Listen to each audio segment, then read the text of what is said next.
el corazón de la Meca, un evento sin precedentes despierta antiguas profecías. Las aguas inundan la Kaaba, un lugar sagrado para millones. Hoy exploraremos un misterio que trasciende el tiempo. ¿Son estas inundaciones una simple coincidencia meteorológica o algo más profundo? Un mensaje divino que presagia la segunda venida de Cristo. Acompáñame en este viaje donde ciencia, fe y profecías se entrelazan, desvelando secretos ocultos por siglos. Arabia Saudita ha sido golpeada por inundaciones repentinas masivas durante una noche de continuas lluvias torrenciales que han inundado las calles de la Meca. El destino final del Hajj, una peregrinación sagrada en el Islam, es el famoso Cubo Negro o la Kaaba de la Meca. Millones de musulmanes devotos se congregan en la Kaaba anualmente, motivados por un profundo anhelo de adorar y pedir bendiciones. La santidad de la Kaaba ha sido infundida con misterio como resultado de varios eventos notables y desconcertantes que han ocurrido recientemente, desde violentas tormentas de arena e inundaciones inesperadas hasta un sonido intrigante que reverbera desde la Kaaba. Estos sucesos no solo han sorprendido a los asistentes, sino que también han llamado la atención de todo el mundo. ¿Son estos sucesos simplemente acontecimientos de la naturaleza o representan algo más profundo y divino? Para resolver los secretos que rodean el reciente evento que sacudió a todo el mundo en la Kaaba, profundicemos en el video de hoy. Las tormentas siempre han tenido un significado simbólico significativo en diversas culturas y religiones, y la Biblia no es una excepción. En la Biblia, las tormentas a menudo se usan como metáforas poderosas para transmitir mensajes divinos, emociones humanas y transformaciones espirituales. Profundicemos en el simbolismo de las tormentas en la Biblia y exploremos sus significados más profundos. Las tormentas en la Biblia frecuentemente representan el inmenso poder de Dios y sirven como recordatorios de la soberanía de Dios sobre la creación y su capacidad para controlar las fuerzas de la naturaleza. En el Salmo capítulo 29, versículo 3 está escrito: La voz del Señor está sobre las aguas, el Dios de la gloria truena, el Señor truena sobre las poderosas aguas. Este versículo retrata vívidamente la voz de Dios como un trueno, enfatizando su autoridad y supremacía. En un giro inaudito de los acontecimientos, la Meca fue golpeada por una fuerte tormenta hace pocas noches que trajo fuertes vientos y mucha lluvia. La ciudad donde se encuentra la Kaaba, el lugar más venerado del Islam, fue escenario de un fenómeno natural que conmovió a cientos de personas hasta las lágrimas y el asombro. Este evento preocupó a muchos musulmanes sobre sus orígenes. ¿Es una señal de Dios? Todos sabemos que Jesús regresará, y hay algunas señales para esto, y por supuesto, una tormenta también es una de las señales. Justo cuando el sol se ponía, las minaretes de la gran mezquita al final de la tarde, la tormenta comenzó a acechar. Tanto los peregrinos como los lugareños vieron las estrellas oscurecidas rápidamente por las nubes oscuras que se acumulaban. Las ráfagas, que podrían exceder los 80 kilómetros por hora, interrumpieron las actividades al aire libre y causaron algunos daños a los edificios. Pero en medio de la gran mezquita, la Kaaba se mantuvo quieta e inquebrantable, como un testimonio de fe que perdura incluso ante la calamidad. La pronta respuesta de los servicios de emergencia garantizó la seguridad tanto de la población local como de los miles de peregrinos en la ciudad. Es muy inusual que la Meca experimente un clima tan severo en esta época del año, según declaró un meteorólogo de las autoridades. La gente de la Meca mantuvo su actitud inquebrantable a pesar de la intensidad de la tormenta. Muchos publicaron fotos y videos de la ciudad cubierta de lluvia en las redes sociales, con la Kaaba de pie resueltamente al fondo. La vista del edificio sagrado completamente cubierto de gotas de lluvia, aún y a salvo, sirvió como un potente mensaje para tener fe y perseverar al reanudar su aduana. Los peregrinos rodearon la Kaaba como símbolo de su firme compromiso, mientras la ciudad se recupera de los efectos de la tormenta. Las autoridades han indicado que se están realizando esfuerzos de limpieza y han advertido que los meteorólogos se mantienen alerta. Mientras tanto, observan atentamente los patrones climáticos en caso de que suceda algo inesperado. La Kaaba representa el espíritu tenaz de los creyentes y su profundo compromiso con su fe, que persiste incluso en medio de las adversidades. Millones de personas se enfrentan a esta realidad en oración todos los días. Es un símbolo de esperanza y fortaleza frente a la fuerza de la naturaleza. ¿Y qué crees que representa esto? La venida de Jesús, la segunda venida de Cristo, será un evento mundial glorioso como nada que hayamos visto antes. Es la culminación de lo que Jesús hizo por nosotros al morir en la cruz. Para entender la seguridad de la segunda venida de Jesús en el contexto de la escatología, es importante recordar que la segunda venida no necesariamente significa el final de todo, sino que marca una transición en lo que el ser humano era y lo que podemos llegar a ser si elegimos a Jesucristo como nuestro Salvador.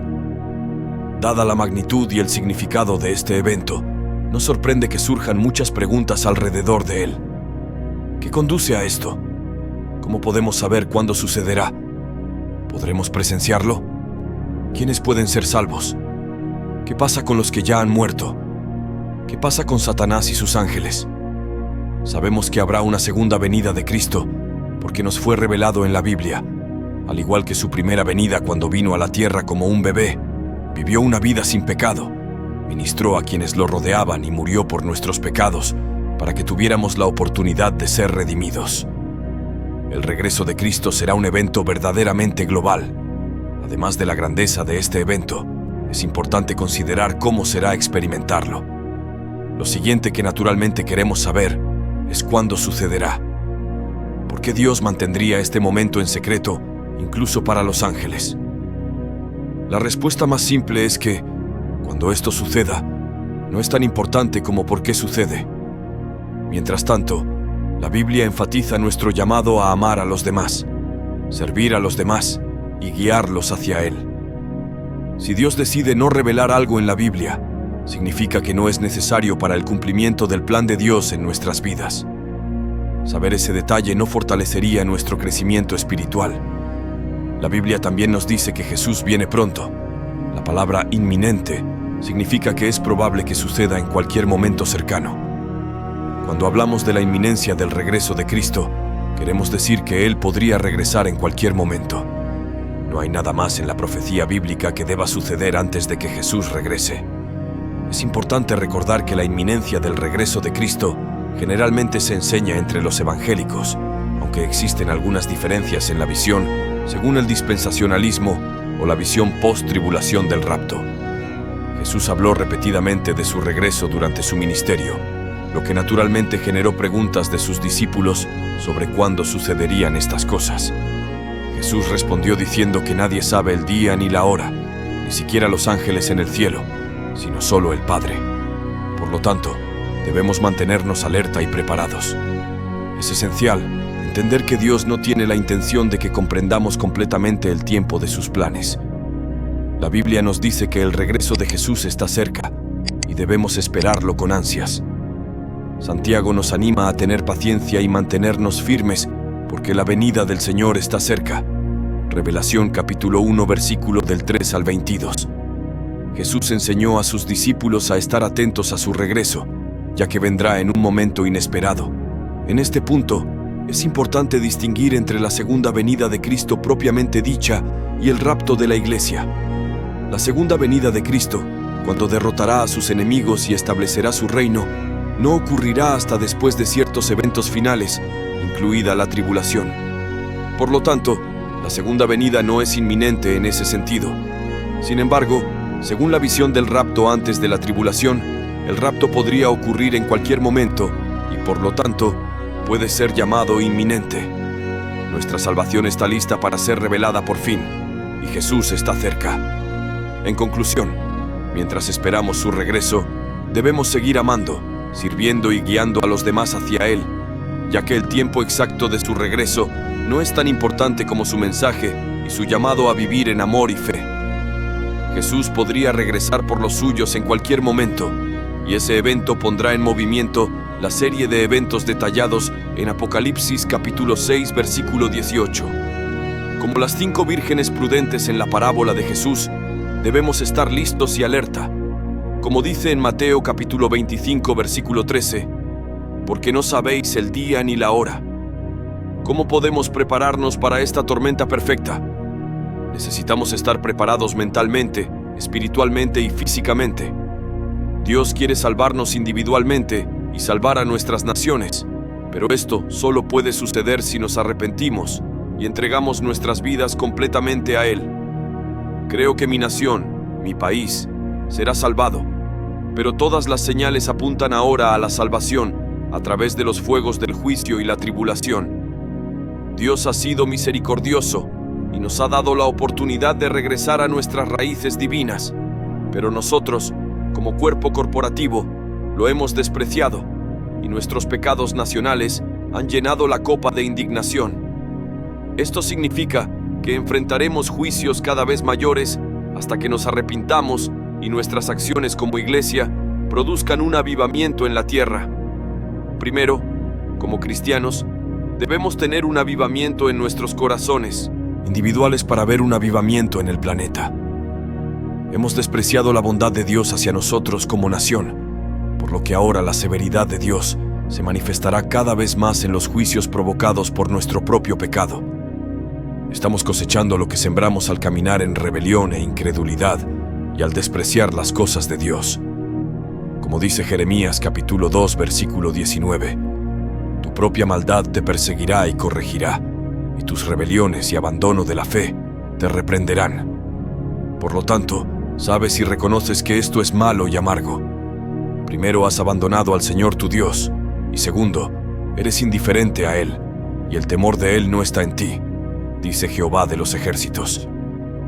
La voluntad de Dios es que su pueblo sea salvo y protegido en medio de estos juicios, y usado poderosamente para demostrar su reino en la tierra en cada nación. Pero para que esto suceda, debemos regresar a Él con todo nuestro corazón, hacer su voluntad y apartarnos de nuestros propios caminos.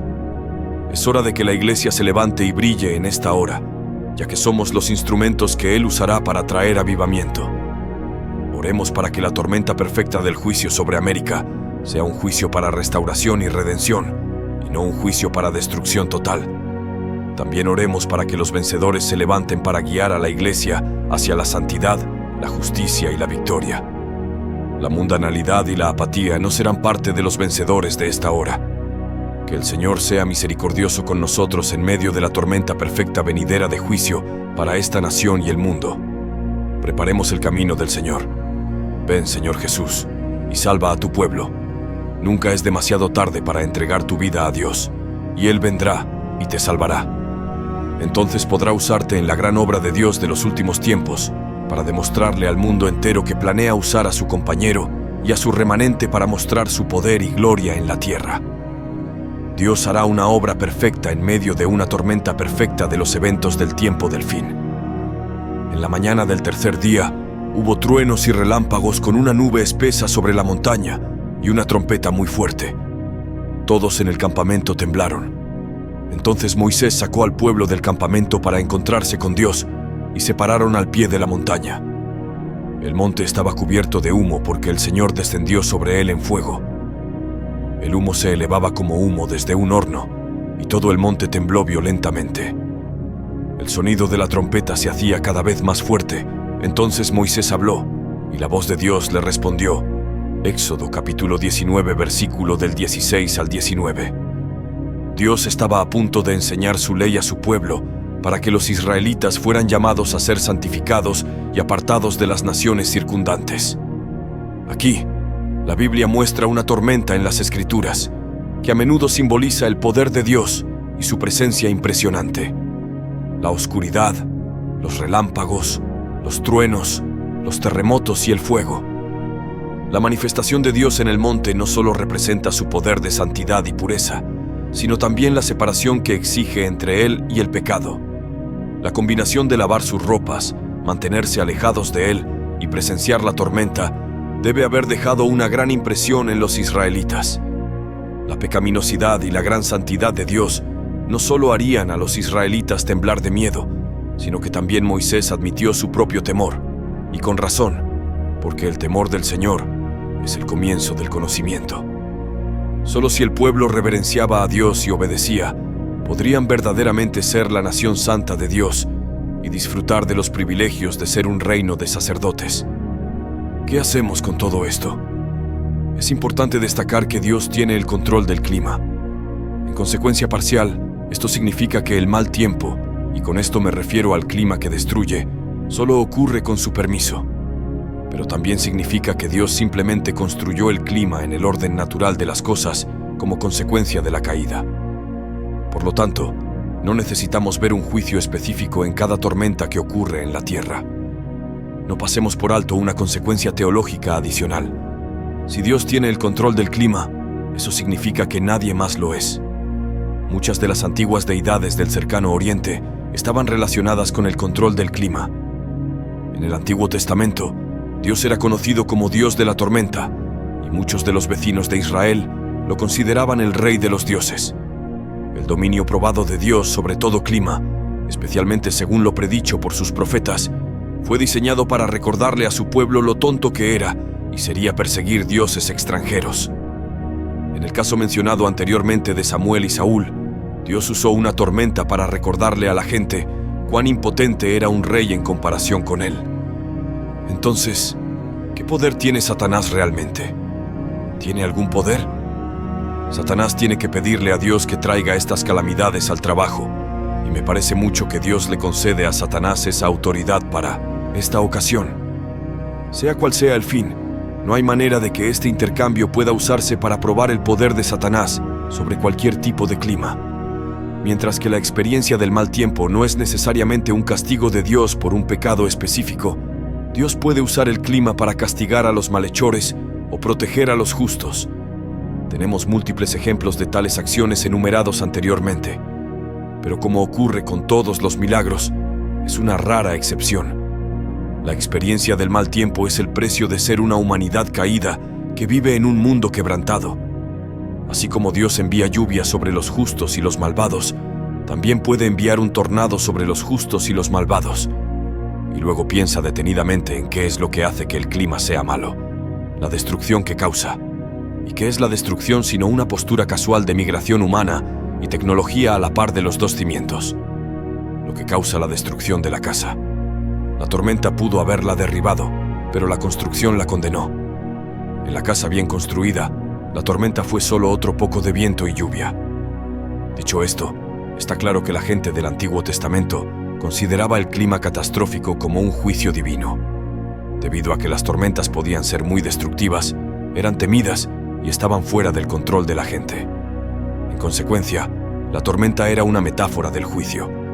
Pero creo que hay una diferencia muy importante entre su uso y la forma en que se muestra en los sermones de hoy sobre refugio en tiempos de tormenta.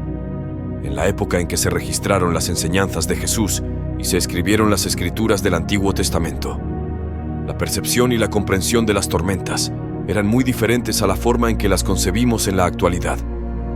Para las personas de aquel tiempo, las tormentas no eran simplemente eventos climáticos aleatorios o desastres naturales desprovistos de significado espiritual. Más bien, las tormentas eran percibidas como manifestaciones de la voluntad divina y del control de Dios sobre la creación. Desde esta perspectiva teológica, las tormentas se consideraban instrumentos mediante los cuales Dios podía comunicarse con su pueblo.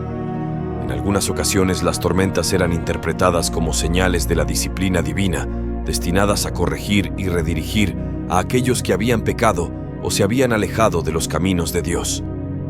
Estos eventos climáticos se veían como llamados a la reflexión y al arrepentimiento, recordando a la comunidad que debía mantener su alianza con Dios. En otros casos, las tormentas se percibían como parte de la voluntad divina para probar la fe y la confianza del pueblo. Las pruebas y desafíos a menudo eran vistos como oportunidades para fortalecer la relación con Dios y para crecer en la fe. La forma en que se afrontaban estas tormentas podía ser interpretada como un reflejo de la fidelidad del individuo o la comunidad a Dios. En el contexto bíblico, las tormentas eran consideradas mucho más que simples eventos climáticos o desastres naturales. Se percibían como manifestaciones con un propósito dentro de la creación y eran intrínsecamente relacionadas con la soberanía divina de Dios. En lugar de ser caos sin sentido o eventos fortuitos, se entendía que las tormentas formaban parte del orden divino y estaban bajo el control soberano de Dios. Esta visión trascendental de las tormentas se basaba en la profunda creencia de que Dios era el creador y sustentador del universo. Según esta cosmovisión, nada en la creación o en la vida cotidiana ocurría por casualidad o sin la voluntad y el conocimiento de Dios. Cada fenómeno natural, incluyendo las tormentas, era visto como parte de un orden divino más amplio, en el cual Dios estaba activamente involucrado. Por lo tanto, era difícil hacer un punto teológico profundo sobre eventos comunes como las tormentas, ya que se entendía que la mano de Dios estaba presente en todos los aspectos de la vida y la naturaleza. Las tormentas no se consideraban simplemente como fuerzas de la naturaleza incontrolables, sino como instrumentos a través de los cuales Dios podía comunicarse con su pueblo. En muchos casos, las tormentas eran interpretadas como medio de disciplina divina, o como una forma en que Dios llamaba la atención de su pueblo cuando se alejaban de sus caminos. Estos eventos climáticos se veían como recordatorios de la necesidad de mantener una relación recta y una alianza con Dios. Por lo tanto, en el contexto bíblico, las tormentas eran una parte integral de la relación entre Dios y la humanidad. Eran vistas como ejemplos del poder y la autoridad de Dios sobre la creación y como recordatorios de la importancia de someterse a su voluntad. En lugar de caos, se percibían como elementos de un propósito divino más amplio en la vida de las personas y en la historia. Esta perspectiva teológica profundamente arraigada en la fe bíblica subraya la creencia en la soberanía de Dios y su papel activo en la vida de sus creaciones. Pero Jesús usó su propio poder sobre la tormenta como prueba de su divinidad. Esto no se trataba de la seguridad de Satanás ni de su poder para controlar el clima. Escucha atentamente esos sermones y descubre cuáles son sus connotaciones. ¿Estás listo para su regreso? Esté siempre listo. El primer versículo de nuestro estudio es Lucas capítulo 12, versículo 35. Vístanse listos y mantengan sus lámparas encendidas. Jesús enseñó a sus discípulos a no preocuparse por acumular riquezas en la tierra. En consecuencia, Él los instó a ellos y a nosotros a no acumular tesoros aquí en la tierra. Aprendimos mucho de sus enseñanzas. Dijo que donde esté ubicado nuestro tesoro, ahí es donde estarán nuestros corazones. Si nuestro tesoro está en la tierra, entonces querremos recolectar y atesorar riqueza aquí en la tierra. Algunos han dicho que el dinero es poder, pero la mayoría cree que es la clave de la felicidad. Pero si tenemos una perspectiva eterna y Dios es nuestro enfoque, acumular tesoros en el cielo es la verdadera sabiduría. Nuestro destino eterno no está aquí, está con Dios en el cielo. Por lo tanto, si nuestro enfoque es Dios, deberíamos estar esperando el regreso de Cristo. Ese es el mensaje de la próxima parábola de Cristo. Vístanse, estén listos y mantengan sus luces encendidas. No estén medio vestidos ni desnudos y en la oscuridad. Dice, estén vestidos, listos, prepárense y estén siempre listos. No solo debemos estar listos para la acción, sino que también se nos insta a mantener nuestras lámparas encendidas. La metáfora de la lámpara que Jesús emplea es un recordatorio poderoso de la importancia de la vigilancia espiritual y la preparación constante. En la época de Jesús, las lámparas eran dispositivos simples pero esenciales para la iluminación en un mundo sin electricidad. Estas lámparas no eran como las luces eléctricas modernas o incluso las linternas, sino más bien eran lámparas de aceite. Las lámparas de aceite consistían en un recipiente que contenía aceite y una mecha. La mecha se sumergía en el aceite y cuando se encendía, producía una llama constante.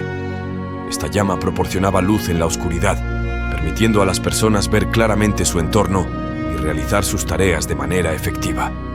Sin embargo, había una necesidad continua de asegurarse de que la lámpara tuviera suficiente aceite y que la mecha estuviera en buen estado para que la luz no se apagara. La analogía de la lámpara en el contexto espiritual se refiere a la necesidad de mantener viva nuestra relación con Dios y estar alerta en todo momento. La llama de la lámpara representa la presencia y la gracia de Dios en nuestras vidas. Al igual que una lámpara de aceite, necesita un suministro constante de aceite y una mecha en buen estado para mantener la llama encendida. Nosotros debemos mantener nuestra conexión con Dios a través de la oración, la adoración y el estudio de la palabra. Cuando nuestras lámparas espirituales están encendidas, estamos en comunión constante con Dios, lo que nos permite ver con claridad en medio de las dificultades y desafíos de la vida. estamos capacitados para tomar decisiones sabias y enfrentar situaciones con la luz de la sabiduría divina.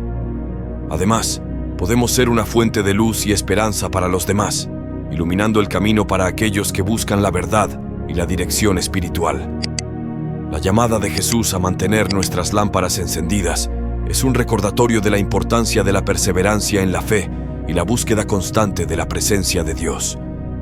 No debemos descuidar nuestra relación con Él, ni permitir que la llama se apague debido a la complacencia o la distracción. Más bien, debemos nutrir nuestra espiritualidad, mantenernos alerta y estar preparados en todo momento para el regreso de Cristo y para enfrentar los desafíos de la vida con la luz de su amor y guía divina. Hoy hemos viajado a través de la historia, la ciencia y la fe, explorando las inundaciones en la Meca desde múltiples perspectivas. ¿Son señales divinas o simples eventos naturales?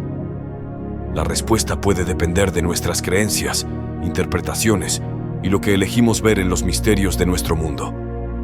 Lo que es cierto es que estos eventos nos invitan a reflexionar, a buscar conocimiento y a respetar las diversas interpretaciones de la humanidad. Así que, después de todo, ¿estás listo? Gracias por acompañarme en esta exploración de uno de los misterios más intrigantes de nuestro tiempo.